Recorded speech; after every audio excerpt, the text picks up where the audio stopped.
Hey, everybody, welcome to another episode of the Business Barbershop podcast. I am Chris. I'm Keane.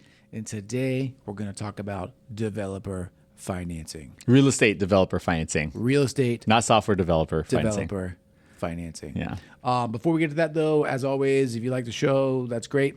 If you want to see us in the flesh or, well, on video, go to YouTube and search for Business Barbershop podcast. It will pop up. We're going to start doing a few Zoom-ish type of recording. So we're going to actually have video of both of us, which I think will be kind of cool and fun. So go check that out. Otherwise, let's get into the show. Okay, so per usual, when it comes to real estate, Keane, you are leading the charge on this. Where should we start? Yeah. So we had that episode where we talked about how to burr in a high value market. Simple concept.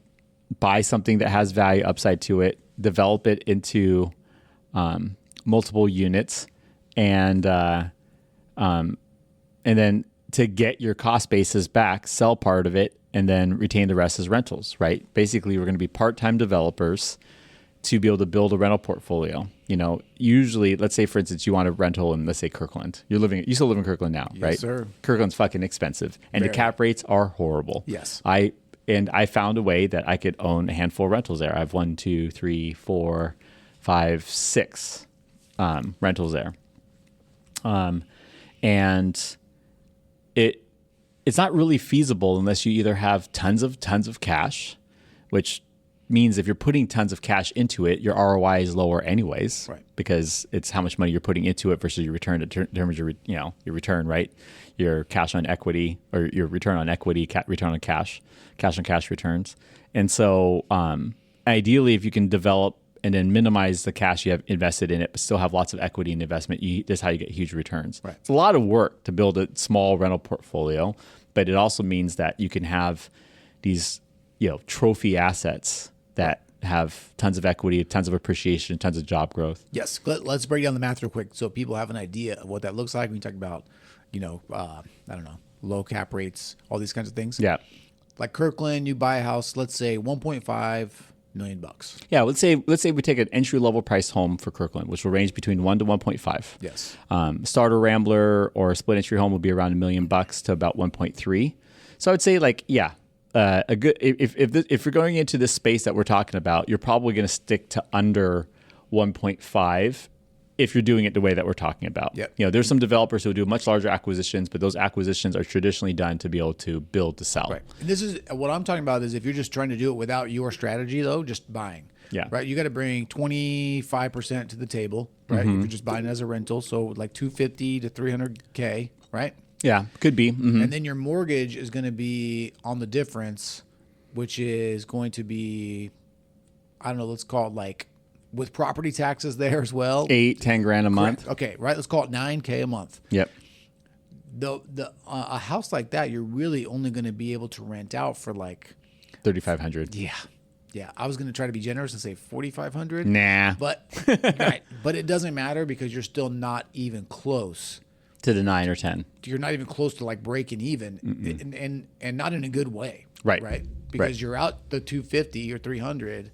Now you're down 60 a year. Right. That's correct. Making up the difference. So that's what I'm trying to give people a visual of what it looks like when you say they just don't pencil. Yeah. Because they really don't. They really don't pencil. Yeah. Yep. Okay, so the people who own rentals in Bellevue and Kirkland and Newcastle, whatever, and Redmond, that I know that do hold them are traditionally, they've held them for a really long time. Right. And I've had clients actually get pre-approved for this where they're just I want a turnkey, low maintenance rental, and I just believe in that market. And they're putting down 60, 70% down. Right. That's the other way is you make them cash flow by putting down significant cash That's correct. on them to make the math work. A lot of other people, like you just said too, in those markets where they rent, have owned the house for 20 years. Yeah. They bought it for 300 yeah. or something wild. And it's just Redmond used to be a farming town. That's right. That's right. So if you are not one of those people and you're looking to get in the market, what we're going to talk about today are some ways to do that. That's correct. So if you think of that burr first strategy of how to burr in a high value market, we have to talk about how to what I'm really talking about is you buy something that has a developer upside to it, and you develop extra units on it, right? And when you do that, you kind of flip that problem upside down, because when you build these little houses, like let's say we'll use Kirkland as a case study. Yeah. Although I would say that Seattle's a better case study because it's more repeatable, but we'll use Kirkland because I know that market and I've done these. In Kirkland, a common asset you would look for would be a good sized lot, let's say 9,000 plus square feet, and you need to have a small enough footprint of the house that you can drive around the house and access the backyard, because when you're doing these kind of like, I'm going to take a house and I'm going to turn it to a tiny little community of houses, the first thing is, how are you going to be able to access these new houses? Right. And most of the neighborhoods in Kirkland, downtown Kirkland and Houghton have alleys, but the problem with downtown Kirkland and Houghton is that it's two of the most expensive neighborhoods in all of Kirkland. So if some little house shows up in east of Market or west of Market or in Houghton, you might think, oh, I can keep the little house and build some little cottages off the alley. Yeah, you're just going to get it. If you want to try, go ahead. I have. And I was more aggressive when rates were lower. So with higher rates, I'm going to be less aggressive. You just get steamrolled by the luxury builders who are just going to scrape it and build a $4 million monstrosity. Right. Or 5 or 6. Right. If we're talking Houghton with views, 5-6 million is probably the price point. Same with Western Market. To translate, you're not going to be able to buy the property at a price that's going to make a difference, because the big developers or the people that are making big houses, their profit margins are high enough that they can win. Yeah. Essentially. And they never ever could build what they're building and do our strategy, because it just, those wouldn't rent Right. either. They would, yeah. All they care about is that they're selling it for a big profit. Right. So they'd come buy this house for 1.3, tear it down, buy another house, build another house for $1 million, let's say, and then sell it for $4 million. Yeah. Yeah. And so they have a lot more room to buy 1.3, 1.4, they can jack the price up. They have a lot more wiggle room, right, when it comes to that purchase price, because they know what the back end is going to be on what they can do with that property. There's a small house with a permitted detached tiny ADU in the backyard in East of Market I could have bought in 2020. And if I knew that was my only chance of being in downtown Kirkland, I would have done it. Yeah. And it's gone, and I've never seen that. And I've seen other properties that look like it, but I've never compete. But I knew that owner. I helped her finance this from the sale of that property into like a traditional condo in downtown Kirkland. Mm-hmm. And I remember thinking to myself, the margins are a little tight, and so I passed because it wasn't as good as my Seattle ones. But if I knew that would be my only chance to do one in downtown Kirkland, my property would be like walking distance, like the restaurants and stuff, I would have done it. I have a property that's pretty close to downtown Kirkland, but it's on the north side of Market Street, so you have to kind of get to Market Street and then south through Market Street, then down to where all the restaurants are. So it's definitely and I've went also into Kirkland Highlands, which is like up the hill. Yep. So I've gotten stuff that's kind of close, but like walking distance to like Bottle and Bowl. Yeah, that's sick. I had one chance, and I missed it. And if it showed up for sale today, it would not even get close to making it work as a Burfer deal for me because of the high rates. Yep. But back when rates were low, that was my one chance. Yep. So anyways, so let's say we're in Kirkland. The way you're going to make a deal work in Kirkland today is you're probably going to like a sub neighborhood in Kirkland. So it's gonna be like Finn Hill. Totem Lake looks like it, but most of that area has like restricted CC&R. So Finn Hill and Rose Hill are probably the two areas that you're gonna be focusing on, especially if it's like North Rose Hill. South Rose Hill, the prices start to go up and you compete again with those builders. Yep. So North Rose Hill, away from power lines, because there's a lot of power lines up there. Yes, there are. And then South Juanita, and even North Juanita, I think would be fine. Anywhere in Finn Hill, Juanita, South, those areas work great. A common type of house you'll see there would be like a larger lot. It could be a rambler, or it could be a split entry home. The split entry ones are more commonly better for this because the footprint of the building is smaller. Yeah. So there's more likely a chance that there's a driveway that you can widen and drive around the house. And then there'll be a big backyard. So let's say you buy that house for $1.2 million. That's a very common, it depends on the finishes of the home. But let's say as an investor, you want something where it's not in tip-top shape. It's going to be a run-of-the-mill, like built in the 80s probably or something, right? Somewhere between just the house. Yeah, early 70s to like late 80s. Regular old house. Yep, and preferably if it's beat up and even cheaper, great. But if it's just average, but not you just don't want to buy it totally teed up. Right. Right. So, so let's say we're starting with that. the reason why financing for developers is so hard when it comes to these type of projects is because there's really 3 category of loan types that you need for these. And I have a whole class. I did one recently on this, but we're going to summarize them in this show. So there's 3 categories of loans that are all used for residential, single family type product, right?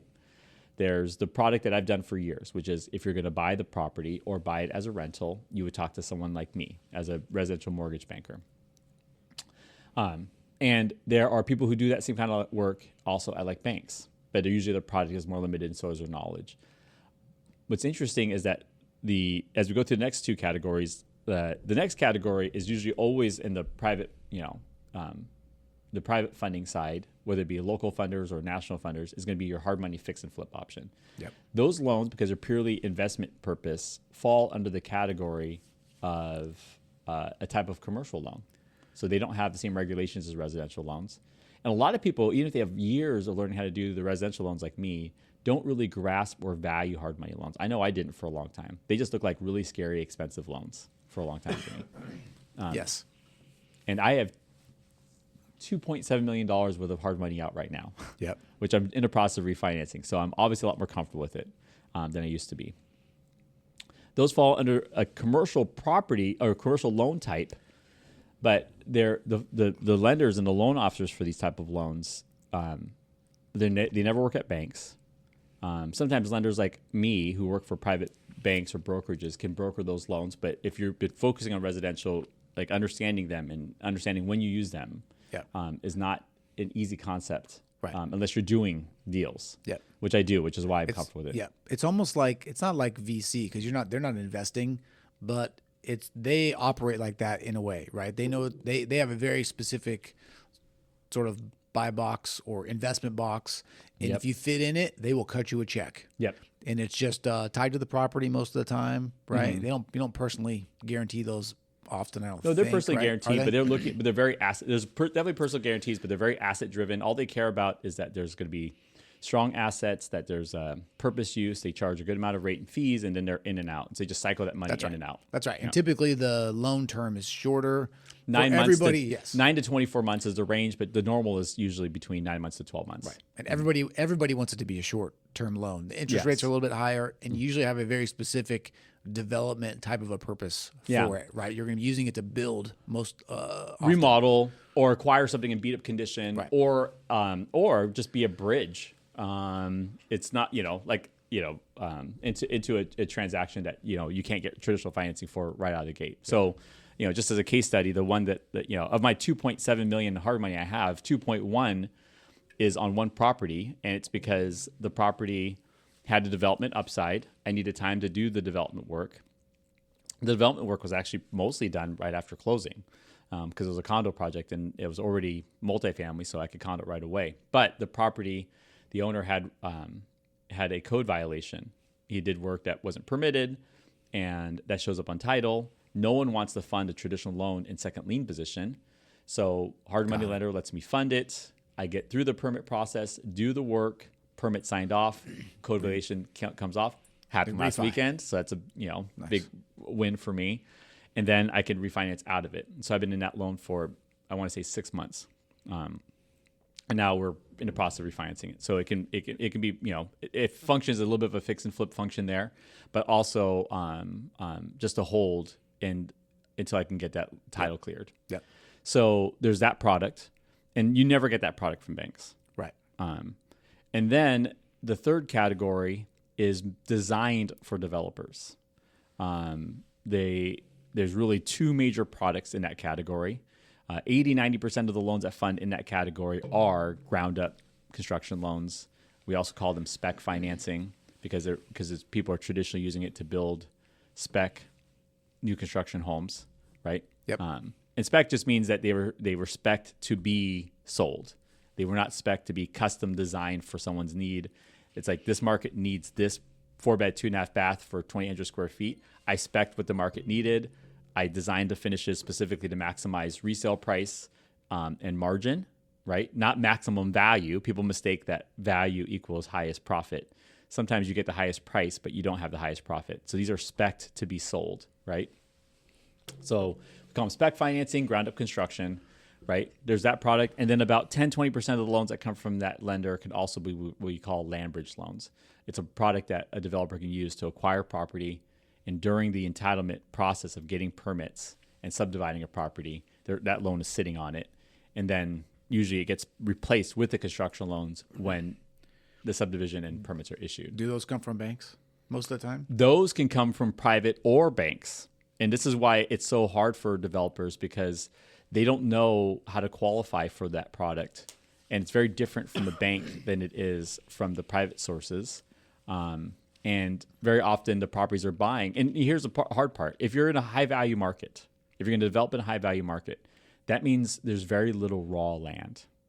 Like, here's a piece of dirt with utilities. It's flat. There's no wetlands. There's no, like, finding that in a really good area like Bellevue or Seattle is nearly impossible. If someone says, I have a piece of dirt for sale in Bellevue, even if they say it's permit ready, my guess is it's probably on a very steep slope, right. And that build's going to be really expensive because there's something wrong with it. Yeah, like so in today's world, if you're building a new house to be sold or add to your rental portfolio, you're probably starting off with something already there, right?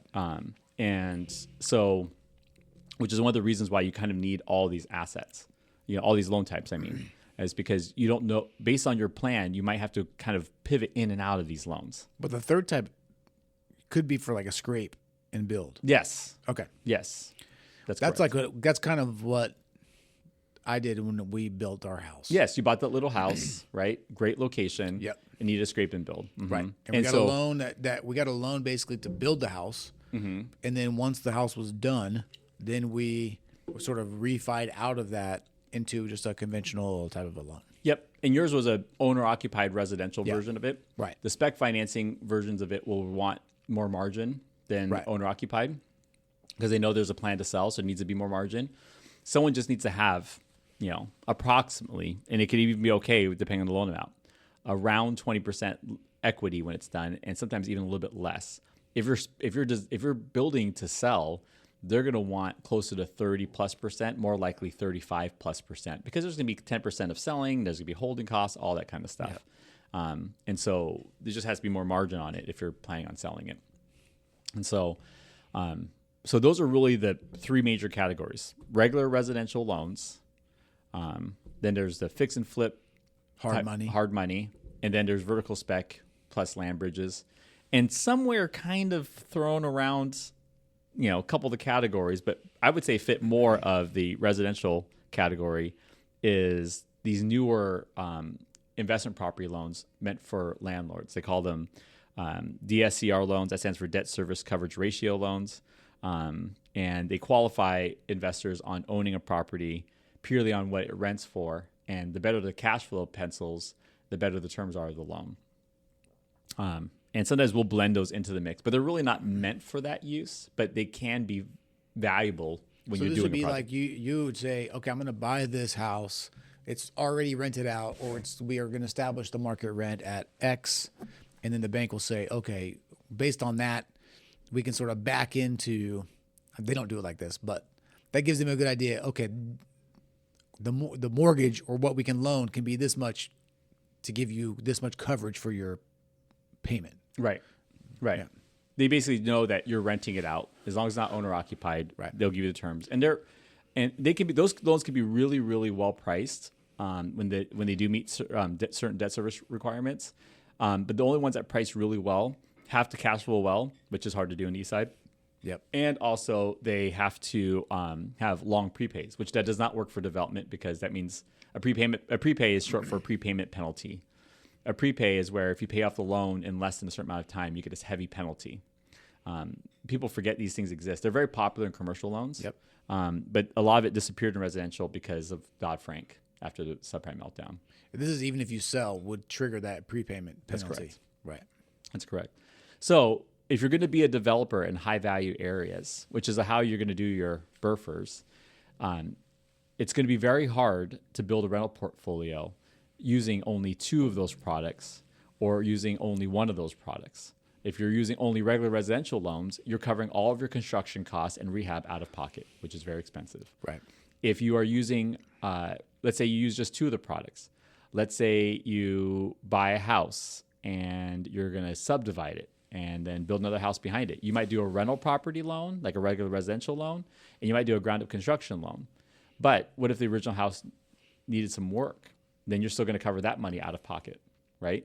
And so it really is ideal for developers to be able to pivot between all three, and which one you do in what order is always determined by the property. Like, show me the property and then we'll come up with a plan, and the most ideal plan of what you're going to do in what order. And then each one of those steps has a specific loan for that step, which we can walk through like a couple of case studies. Yeah. But like, let's start back with the original. We bought a split entry home in Kirkland for $1.2 million. And we want to start with a very normal, boring product. And the goal is that we want to maximize the value of the existing house while stripping off the dirt so we can build something else behind it. Okay? Right. Because what we're doing is we're trying to get the dirt so we can build extra. Yeah. And let's say our plan step is... Step one, buy property. Yes, right? Identify the right property. And so we're going to use this as a case study, right? Let's say this house is worth 1.2. And let's say if someone put like $100,000 into it, it would sell for like 1.5. Mm-hmm. Great. So it has a little upside to it. Not enough that you'd probably flip the thing, but you can push it up some. Yeah. And if you're buying that property, it's probably not tenant occupied because it's just a house. Right. So the right product for that purchase probably starts with the hard money fix and flip. Because then we can acquire the property with a nominal down payment, 10 to 20% down, depending on how the value is going to look. Those numbers probably like 20% down, and they will finance that $100,000 in rehab. So now you only need maybe that 20% only, and the money to fix it up is being paid for by the lender. Let's use $1 million because then the math is just way easier. Yeah. So let's say it's $1 million. $200K to the table. Yep. And they'll give you a loan for like $900K. Yep. Right? The $800K to get you to the $1 million purchase price, plus the extra $100K to do the rehab. Mm-hmm. Then when you're done, it pencils in like 1.25 maybe, right? Yep. You'll get an extra 150K of equity after you do the upgrades. Right. Right. All right. So, but those loans are really expensive. That loan, if depending on your experience, will range between 10 to 12% in interest rate, and usually 1.5 to 2.5 in points, which is like a fee on top of all the normal lender fees. And a point is a percentage of your loan amount. So let's just say on average, let's say we just split the difference on both of them. It's 11% interest rate, or we'll say a 12% interest rate and 2 points. I know it's expensive hard money, but if you're starting off newer, that's probably what you're getting anyways. The reason why it's easier to do math with 12% is because that means you're basically paying 1% per month. Right. Right. So if your loan starts with $800,000, that means you're paying $8,000 a month if it's 12% interest rate. So you started with that loan, and the goal is, this loan's probably, like I said, a 3 to 12 month loan. Most of the time, these are 12-month loans. And what you would do is you would finance the remodel. But what I would do on these, because most of these small developments are done in the form of a condominium, what we would do is while you're doing that rehab, we would condo the property simultaneously at the same time. So you start off with your $200,000, and then you're putting $100 into it. You're pushing up the value maybe to 1.3, 1.4, and then when we condo it, it comes backwards a little bit in value because we just cut off the dirt. Mm-hmm. So let's say after you bought it for $1 million and you put $100,000 into it, you're into it for 1.1, then it's worth like 1.4, but then when you cut off the dirt, maybe it comes back to 1.3. Okay. But that's just for the square that has the house on it. For the most part, you can make it include more of the land. You can choose. I'm just saying the dirt though, what you've condoed, those new parcels or whatever you want to call them, they are going to have their own separate value as well. That's correct. Even as dirt, they'll correct. have some equity. They'll still have some value. That's correct. So the house will lose value when you strip off the dirt, but you pushed up the value beforehand. Right. That way, the goal of doing it this way is in these kind of infill developments, you're trying to push up if you're going to keep the house in the development, you want to push up the house for a fraction of the cost like a flipper does, but you're not making money on that flip part of it. You're doing it to reduce your land costs. Because in every new construction scenario, it's basically how much did you pay for the land? How much did you pay for the build, including all the permitting and soft costs? How much did your financing cost? add all that up, and then what did you sell it for, less the selling cost, and then the spread is the money you make. Right. It's a very cost of goods business, right? Yep. You buy the property, it's like your groceries. You have your soft costs, it's like your seasoning, and then you have your hard cost building, and then there's your other groceries, and you throw it all together, and you have a recipe that you can sell at a restaurant, and then the difference of the margin is your profit. Right. It's very much a cost of goods business. And right? you want to try to do step one as quickly as you can. That's correct. Because every month you're stroking a check for 8 G's. Yep.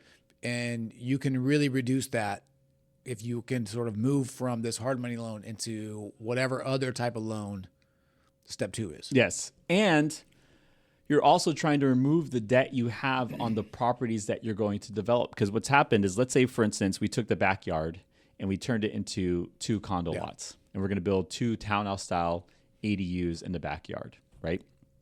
Which Kirkland lets you do, right? And in every location in the state that's under the new housing bill, you'll be able to do. So we create those 2 condo lots, and then when we refinance the debt, we know this development. Let's say we're doing custom design building for that site. It's going to take time. It's going to take 3-4 months for the architect to draw it, another 4 to 5 months to get your site plan together with your drainage and all that stuff, and then your plan reviews with the city, going through the permitting process, and it will take you probably somewhere between 8 to 12 months. And that's if you have all of your pieces in place. Yep. And this is where a lot of flippers struggle, because they all think, oh, I'm going to use a pre-approved plan and I'm going to get permits really fast. You know, that only saved you the architect. It didn't save you your survey time. It didn't save you your topo. It didn't save you your arborist. It didn't save you your utility planning, your geotech, your drainage plan. There's all these other things that have to be in your site plan before you even submit it. And then it goes through edits and reviews with the city. Yes. And these guys don't work fast. No. They like to just check in and check out, and they also don't always like to tell you everything that you need to do all at once. No. They'll just tell you later. You're like, I fixed this problem, and they're like, oh, there's another one. Yes. Another thing you got to It's like, why did you tell me that the first time? Right? Yes. So, tempered. I had to put a film on a window because they said they wanted it to be tempered glass. I'm like, well, you didn't tell us that when you issued the permit. Like, yeah, well, now that we're looking at it, we're worried that someone might bump their head. And yeah, I just had to do that on a recent ADU permit. So, so ideally, we've started with this hard money loan. It's the most expensive of all the loan types. And we know we're going to be in plan reviews and design for somewhere between 8 to 12 months minimum. And even if we are permit approved right around 8 months, right, it more likely falls closer to 12. And so you might say, okay, if I know I'm going to be, going through the plan reviews for that long, let's refinance the existing house.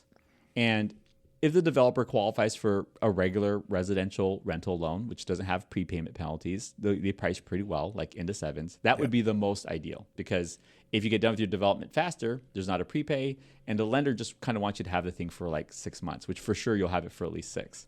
If you don't qualify for that product, which some people don't, you might have to do that rental property loan, or what we call like a land bridge, where I'm going to use it as a rental.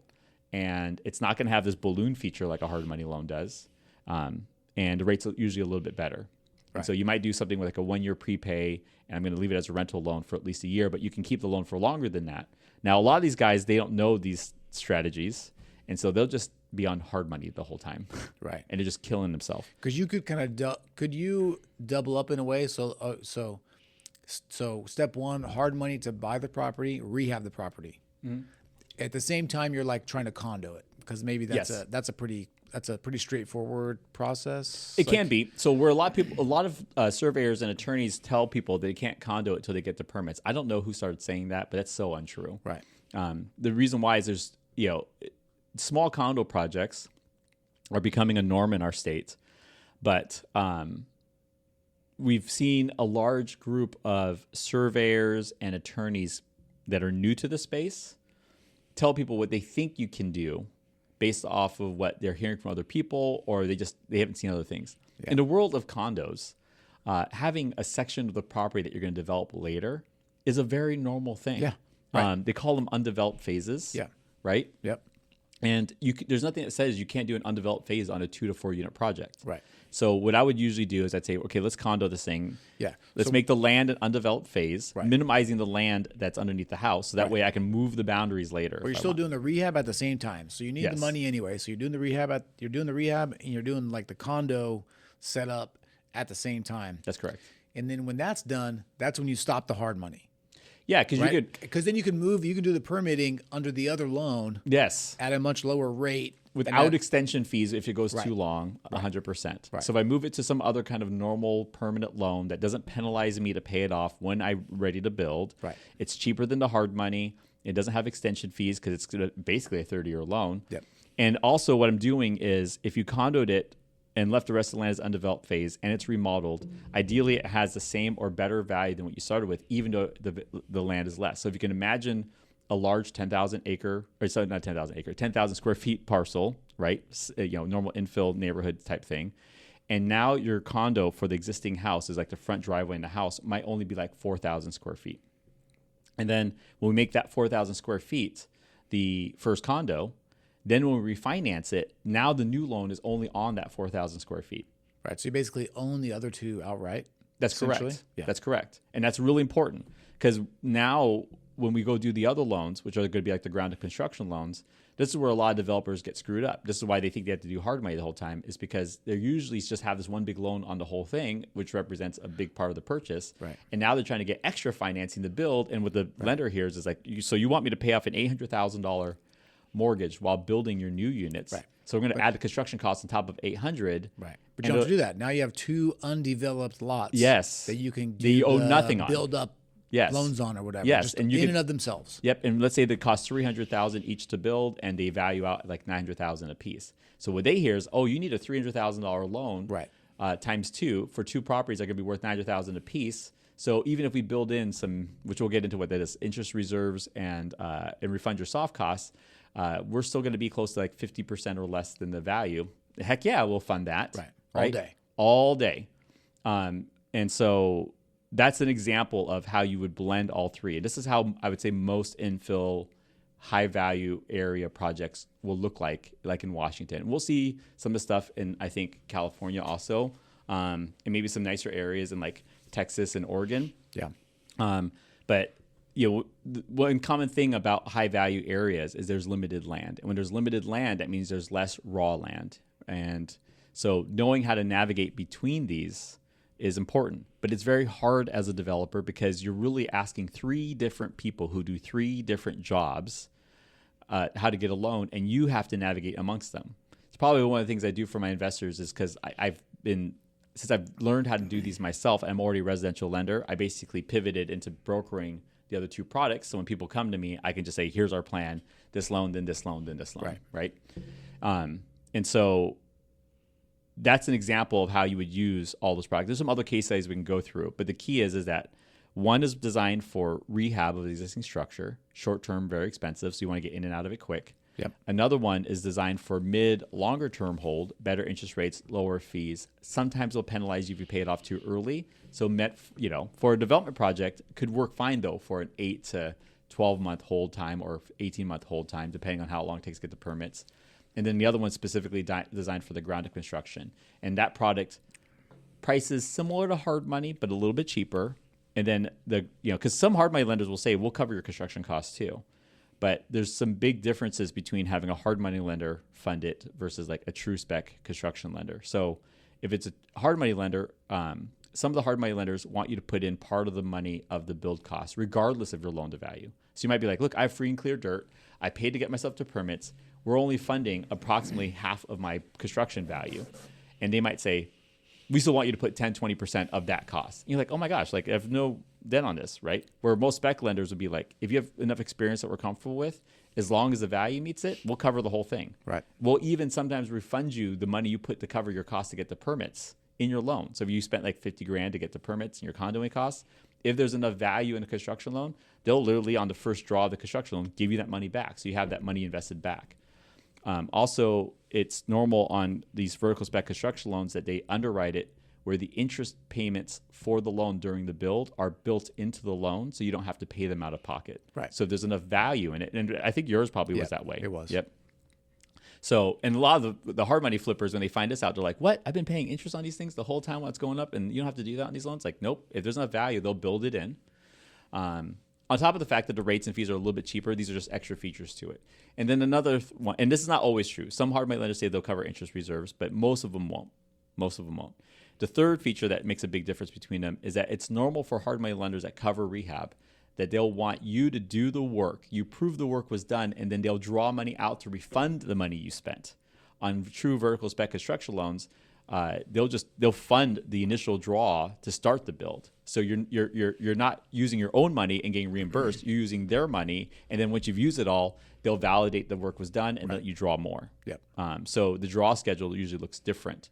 So normally on a lot of these fix and flip hard money lenders, if I'm doing 80 grand of rehab work, I do maybe 30, 40 grand. I get pictures, or inspector comes by to confirm the work was done. They approve it. They refund me the money. And then I can use more of my money again to then do the next and wait for a refund. Where on the construction loans, it's like, oh, you need how much money to do the foundation and do your lumber drop? Oh, you need 60 grand? Great. Here's your 60 grand. Right. Once we've seen you've done the foundation and started doing the framing to a certain point, then you could ask us for another one. We'll confirm it was done and then send you another check. Yeah. And so you're getting the money in advance. And so in addition to the rate and fees being slightly better than the hard money loans, those extra features make them more desirable. For sure. Funding money up front, cheaper rates and fees, refunding some of your soft costs, and then no payments if there's enough value in it. Those are the big ones. Yeah. And Easy. Yeah. So you have to conceptualize. The key as a developer is that you have to look at your project, know what the end game is going to be, know what you're going to do for what you're going to do with the existing house, what you're going to do with the new builds, design what you're going to do, and then you're kind of outlining everything's going to happen in chronological order. And then what happens is most people in their head don't say most people try to figure out how they're going to do it at different stages because they don't know how the financing works. And the real way to do it is to say at every opportunity, we need to see what's the most efficient financing for different stages and then do them in that order. So just like you said, at the beginning, the ideal thing to do would be start with a fix and flip loan. And while you're doing the rehab, also condo it. So that way, when the remodel's done, you've also changed the legal description of the house. So when you move it to that permanent financing, it's ready to go. Yeah. And those can happen parallel to each other. And you want both of them done before you do that refinance, because now when you move to the cheaper financing, not only are you starting to save fees and interest, or really the interest holding costs on the development timeline, you're also buying yourself more time because hard money loans have an expiration date. So you don't have to worry about that. Yep. You can also start to rent it, so that way that helps offset your costs. And also you've removed any of your debt on the rest of the land, so that way when you finally do get to permits, the construction lender is happy to fund it for you. Yeah. What's crazy is that I found out that the majority of people building ADUs in the city of Seattle are not doing any of it that way. Isn't that crazy? The majority of them are just doing hard money all the way through. They buy it, they do a fix and flip function of the house, they're still paying on the hard money. They offer to cover the vertical construction of the ADUs. They might start renting the house, just like I talked about. But if they start to run out of time, because the permitting process took too long, they have to refinance to another one or pay extension fees. And very often they're starting off with a 10 to 11 or 12. Even if they're experienced flipper, they start with a really good, well-priced loan. The client I talked to yesterday, they were starting off at 10% interest rate, which for hard money is good, and they paid 1.5 points. But they are out of time at the end of this month, and they're still 4 months away from permits. They haven't even broke ground yet. Yikes. And it's not his fault. ADU permits can be done faster than new house builds. His site plan actually is way more profitable than a traditional ADU site plan. His site plan has a small house already. And in his site plan, he's turning the existing house into an ADU, and he's building a full-size house in front of it. So he's not building a small house in the back. He's building a big house in the front. Doing like a reverse. He's doing it in reverse. So he's basically chopping off the lot. He already has the tiny houses. He needs to build a big house. Right. And because of that, now he's hacking his way into getting a lot for a $1.8 million house plus an $800,000 ADU instead of hacking his way into the dirt for two $800,000 units. Yep. So his plan is solid. It actually makes way more profit. But the city review time for a new house build versus an ADU is much longer. Right. And so... Yeah, but the hard money guys, they're not going to tell you what to do.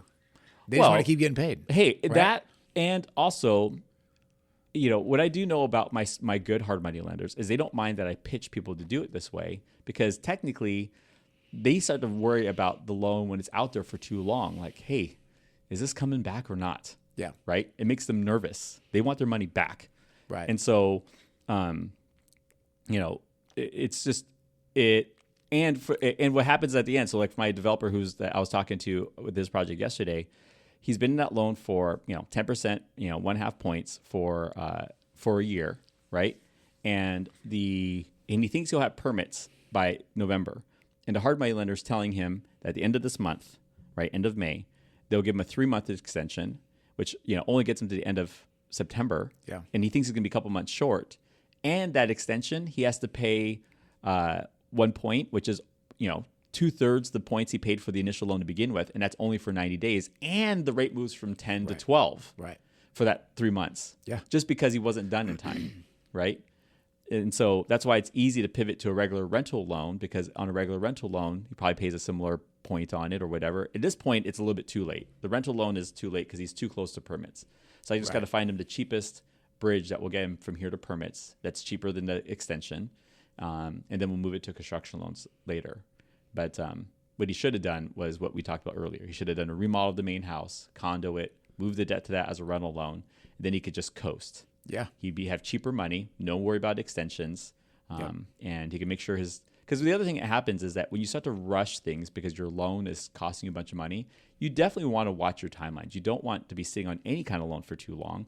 But if you do have a rental property loan and a renter in place, you're not holding that much. That's right. I just sold a development project where we took it to permits, and instead of building it, we just sold it for a profit to a builder, which is another thing you can do as a developer, right?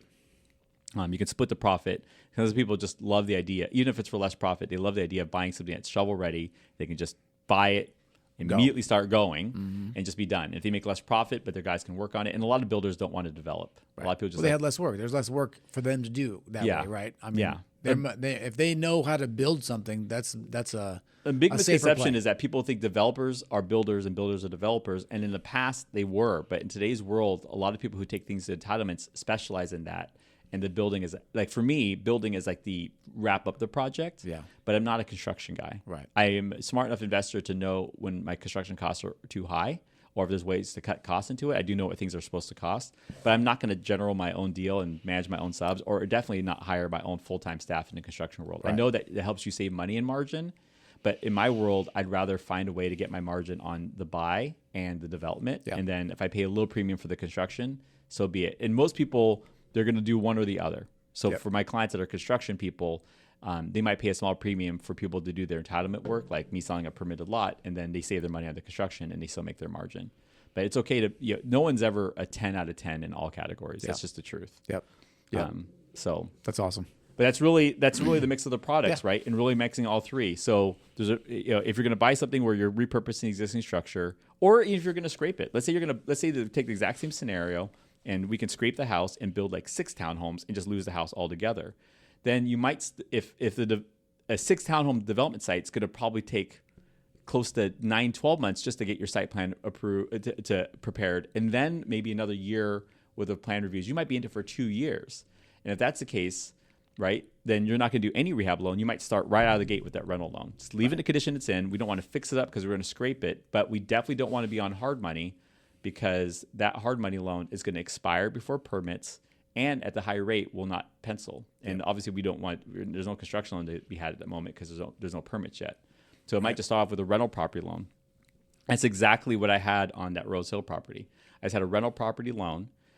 I didn't do a remodel on it. I just rented it from the get-go and sold it as a permit-ready site to a new developer.